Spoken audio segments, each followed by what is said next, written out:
Well, Europe, with the Digital Service Act, has done some very common sense things, such as banning ads that are targeted at children, such as making sure that these companies disclose their algorithms. So we know if Facebook is targeting eating disorder ads to teenagers, they have to disclose that, and those practices should be banned, such as banning ads targeting people based on their race or religion. There are efforts in Congress to do it. Frankly, we have been asleep at the wheel too long. We need to get it done, and we should look to the Digital Services Act.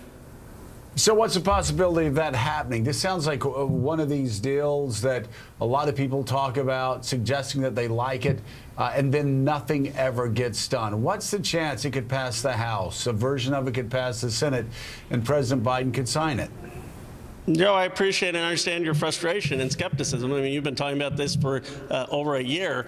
There has been progress. President Biden spoke about it as something bipartisan in the State of the Union. Senator Blumenthal has a bill in the Senate that's moving. I'm working with Representative Schakowsky, who's on the relevant Energy and Commerce Committee, on a companion bill. This needs to get done. It actually has bipartisan support, and we need to get it to the president's desk. There is movement over the last few months.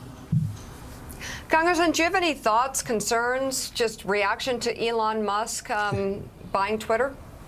Why would he want the job? Why would anyone want to be running Twitter where half the country is going to hate you no matter what you decide? I guess my advice, if he asks me for it, would be learn from Zuckerberg. When he was making all the decisions, he got into trouble. Now he has this oversight board. It's still not fully independent, but it's better than nothing. You know, when Jeff Bezos bought the Washington Post, he's not sitting there deciding whether my editorial gets published. So create some independence, so you're not making the decisions at the very least.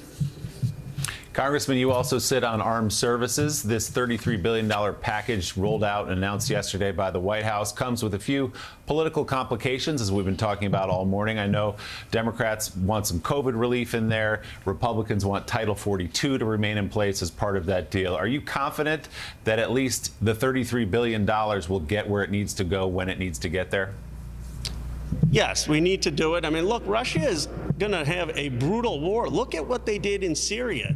They're not just going to disappear. They're engaged in sieges and bombardment. They're out there for possibly months, years. And so we have to recognize their brutality and the threat and get the Ukrainians the aid they need. We also need to do the COVID relief. You know, I'll be blunt. I was back home in my district and someone came up and said, Congressman, I'm concerned about the midterms. I said, I was too. He said, you guys are out there talking too much about Ukraine. You're not focused enough on my needs, on prices going up, on COVID. So I think we have to do the $33 billion on the Ukraine relief, but we also have to focus on making sure people have vaccines and boosters, and we're tackling prices and meeting the domestic needs. All right, Congressman Khanna, thank you very much. We appreciate